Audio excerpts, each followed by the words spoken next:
یہ بھی ایک ہسٹوریکل فیکٹ ہے کہ پہلی مرتبہ برطانوی وزیر اعظم کے لیول پر جو برطانیہ کے وزیر اعظم ہے وہ 30 منٹ کی ٹیلی فون کال کر رہے ہیں ایرانی صدر کو. فرانس کے صدر ایرانی صدر کو انگیج کر رہے ہیں. اب انگیجمنٹ دو چیزوں پر ہو رہی ہے. آج کا دن بڑا امپورٹنٹ ہے مشرق وسطیٰ کے امن کے حوالے سے کہ مذاکرات کا دور شروع ہو رہا ہے. سعودی کراؤن پرنس کے حوالے سے آج یہ خبریں آ رہی ہیں. امریکن میگزین یہ کہہ رہے ہیں کہ وہ کہہ رہے ہیں کہ ان کو قتل کر دیا جائے گا. ان کو خدشہ ہے محمد بن سلمان کو کہ ان کو قتل کر دیا جائے گا. کیوں؟ کیونکہ وہ اسرائیل کے ساتھ تعلقات استوار کرنے جا رہے ہیں, وہ امریکہ کے ساتھ تعاون کرنے کے لیے جا رہے ہیں, تو اپنی جان کو خطرے میں ڈال رہے ہیں. تو اس کا مطلب یہ ہوا کہ مسلم ورلڈ کو لالچ کیا دیا جا رہا ہے. صرف اسلحہ اسرائیل کو نہیں دیا جا رہا, سعودی عرب کو بھی 3 سال کے بعد پابندی ہٹا دی گئی ہے اور سعودی عرب کو بھی اسلحہ دیا جا رہا ہے. اب یہاں پہ چیلنج یہ ہے کہ آج کے جو مذاکرات ہیں حماس نے ان میں شرکت کرنے سے انکار کیا. میں جوائن کیا ہے تجزیہ کار ہے عبدالرحمان خان. ویلکم کرتے ہیں آپ کو. کیسے عبدالرحمان خان صاحب؟ جی بہت شکریہ. بسم اللہ الحمدللہ. آپ بتائیں خیریت سے؟ الحمدللہ ٹھیک ٹھاک. اچھا, ہم دیکھ رہے ہیں کہ ایران اسرائیل کے خلاف جوابی کارروائی کے لیے پورا دکھائی دے رہا ہے. تو یہ جو سچویشن ہے یہ زیادہ خراب ہوتی دکھائی دے رہی ہے یا پھر آگے جا کے سیٹلمنٹ ہو جائے گی معاملہ؟ بالکل آپ نے ٹھیک کہا. بنیادی طور پہ اس وقت ایران پوری دنیا کی سیاست کا محور بنا ہوا ہے. پوری دنیا کے ڈپلومیٹک چینلز ایران کو انگیج کر رہے ہیں. جتنا انٹیلیجنس آپریٹرس ہے وہ ایران کی طرف دیکھ رہا ہے کہ ایران کا ریاکشن کیا ہوگا. اس وقت مستقبل کی چابی وہ ایران کے ہاتھ میں ہے. صحیح. ایران کا ریاکشن بتائے گا کہ مشرق وسطیٰ کے اندر امن ہوگا یا مشرق وسطیٰ کے اندر جنگ کا دائرہ کار پھیلے. امریکہ اور یورپ ہم دیکھ رہے ہیں اور مغرب سارا, اسرائیل کے لیے اتنا پریشان کیوں؟ دیکھیے یہ بنیادی طور پہ ایک ڈبل سٹینڈرڈ ہے یورپ کا, ایک ہپوکریسی کی کلاسک ایگزامپل ہے. ایک طرف اسرائیل کو یہ حق حاصل ہے کہ وہ دفاع کی آڑ میں 40,000 قیمتی جانوں کو ضائع کر سکتا ہے, شہید کر سکتا ہے لوگوں کو. اسرائیل کو یہ دفاع کی آڑ میں حق حاصل ہے کہ وہ ایران کی سالمیت کو چیلنج کر سکتا ہے. یہ اسرائیل کو حق حاصل ہے کہ نہ وہ انسانی حقوق کا پابند ہے, نہ وہ کسی قاعدے اور قانون کو تسلیم کرنے کے لیے تیار ہے. مگر دوسری جانب یہ ایران کو حق حاصل نہیں ہے کہ وہ اپنی سالمیت, اپنی بقا اور اپنے وجود کو برقرار رکھنے کے لیے اسرائیل کو جواب دے. تو یہ دوہرا معیار ہے. بجائے اس کے کہ مغربی ممالک اسرائیل کو دفاعی قوت دینے کی بجائے, ملٹری سپورٹ دینے کی بجائے, اس کے اوپر پابندیاں لگانے کی بجائے, اس کا ہاتھ روکنے کی بجائے وہ ایران کو ٹھنڈا کر رہے ہیں, ایران کو کنونس کر رہے ہیں کہ ایران ریٹیلیٹ نہ کرے, ایران ریزسٹ نہ کرے. وہ جنگ جو ایران کے اوپر مسلط کی گئی ہے, جو ایران کی چوائس نہیں تھی, ایران کی ٹیریٹری میں گھس کے ان کے مہمان کو جس طریقے سے ٹارگٹ کیا گیا ہے, یہ اب ایران کے لیے ناؤ اینڈ نیور کی پوزیشن ہے. ایران اب پیچھے نہیں ہٹ سکتا. اب دو چیزیں بڑی امپورٹنٹ ہے. آپ نے جرمنی کا, فرانس کا, برطانیہ کا, ان تمام ممالک کا آپ نے ریفرنس دیا ہے. یہ بھی ایک ہسٹوریکل فیکٹ ہے کہ پہلی مرتبہ برطانوی وزیر اعظم کے لیول پر جو برطانیہ کے وزیر اعظم ہے وہ 30 منٹ کی ٹیلی فون کال کر رہے ہیں ایرانی صدر کو. فرانس کے صدر ایرانی صدر کو انگیج کر رہے ہیں. اب انگیجمنٹ دو چیزوں پر ہو رہی ہے. جیسے آپ نے ابھی انٹرو کے اندر بتایا, آج کا دن بڑا امپورٹنٹ ہے مشرق وسطیٰ کے امن کے حوالے سے کہ مذاکرات کا دور شروع ہو رہا ہے قطر کے اندر, اور امریکہ, مصر, قطر اور اسرائیل یہ سب مل کر اب کسی کنکلوژن کی طرف جانا چاہتے ہیں. تو اس کنکلوژن کے حوالے سے ایران کو 2 آفرز دی جا رہی ہیں. پہلی آفر یہ ہے کہ ایران کسی بھی قسم کا ریاکشن شو نہ کرے. اس کے جواب میں سیز فائر ہو سکتا ہے, ایک امن معاہدہ ہو سکتا ہے, اور ایران بھی مکس سگنل دے رہا ہے تاکہ وہ اسرائیل کو ایکسپوز کرے کہ واقعی اگر ایران اٹیک نہیں کرتا تو کیا اسرائیل تیار ہے سیز فائر کے لیے.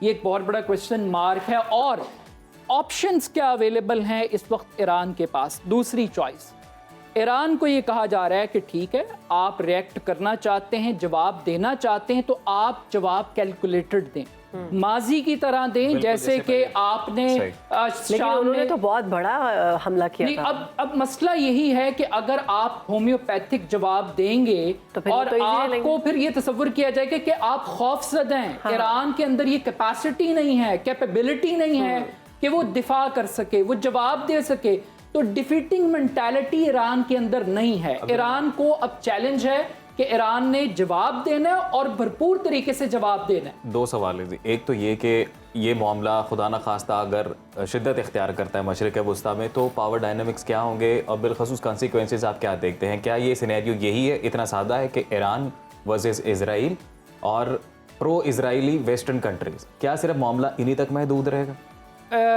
बहुत ज़बरदस्त क्वेश्चन है। बुनियादी तौर पे आपको समझना पड़ेगा कि इस जंग के 3 बुनियादी स्टेक होल्डर हैं।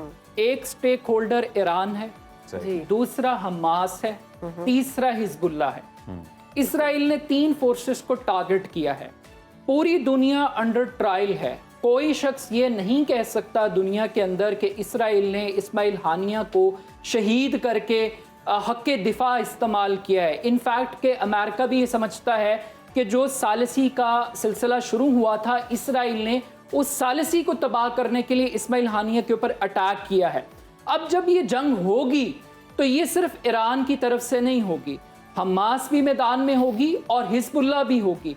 अब ईरान की स्ट्रैटेजी को सिर्फ इतना समझ लीजिएगा मुख्तसर तरीन अल्फाज के अंदर कि इसराइल को घेरने के लिए ईरान ने बड़े ही तरीके से पिछले 15-20 साल से जो इस्लामिक ग्रुप्स थे, हमास की तर्ज पे, हिजबुल्लाह की तर्ज पे एक पूरी फील्डिंग खड़ी की हुई थी मशरिक़ वस्ता के अंदर।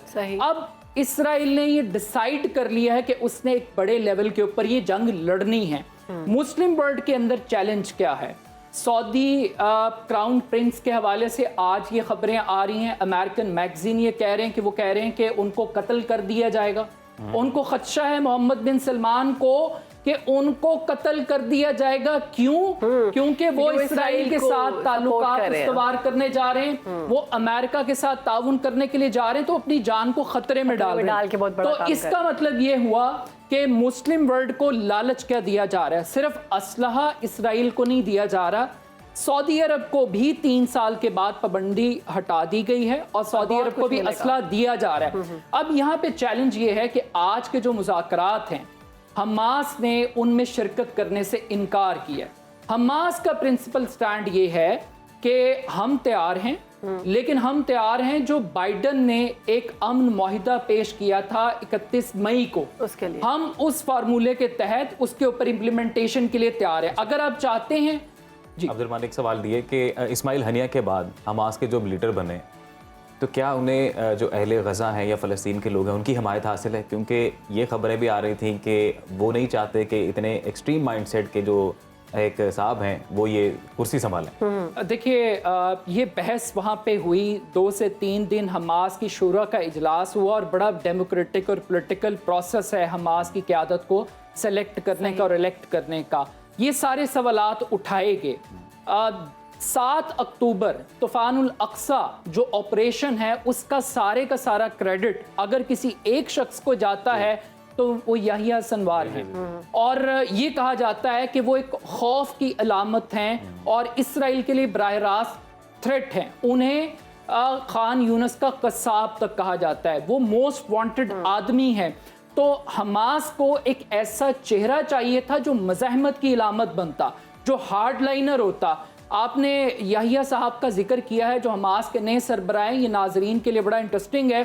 22 साल याहिया सिनवार इसराइल की कैद में रहे, 22 साल उन्होंने जंग हिस्सा रहे, कैद काटी है, और उसके बाद वो इब्रानी ज़बान जानते हैं, वो एक स्ट्रैटेजिक माइंडसेट रखते हैं और उनका मलेशिया के साथ बड़ा गहरा ताल्लुक है।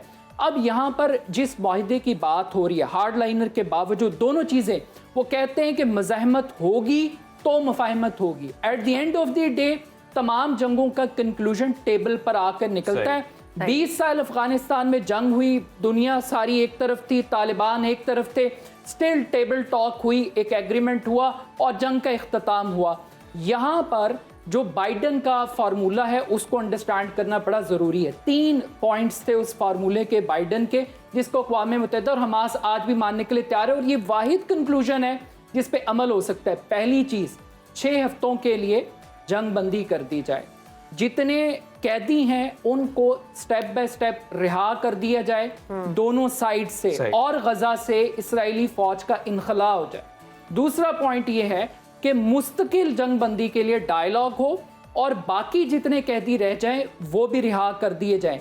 और तीसरा स्टेप ये है कि गजा के अंदर तामीर नौ का एक नया प्रोजेक्ट शुरू किया जाए, जो तबाही हुई है, जो खंडरात हैं, उसको दोबारा से रिहेबिलिटेट किया जाए।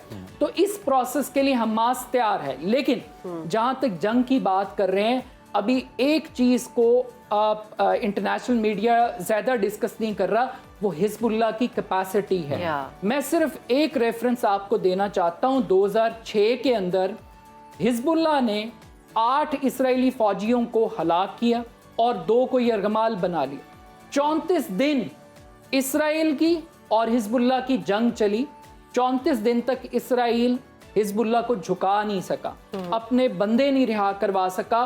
14 अगस्त का दिन था, 2006 का साल था, और अक़वाम मुत्तहिदा की करारदाद आई, और उसके बाद कंक्लूजन ये हुआ कि दोनों साइड से सीज फायर हो गया। अब अगर ईरान अटैक करता है तो देखना यह है कि उस अटैक के बाद इसराइल किस तरह से रिएक्ट करता है, रिटेलिएट करता है। ये हमास पॉपुलर है, याहिया सिनवार पॉपुलर हैं, मॉरल स्टैंड ईरान का बहुत स्ट्रॉन्ग है, और ये नहीं हो सकता कि आप इसराइल को जहरियत से ना रोकें और ईरान को सिलेंडर करने की बात करें। खत्म हो गया कि कोई बड़ी जंग देख रहे हैं या सीज फायर हो जाएगा? मेरा ख्याल ये है कि ये जंग तो अब लाजमी होगी। इसके मैग्नीट्यूड के ऊपर बात की जा सकती है, ये बड़ा कबल अज़ वक्त है।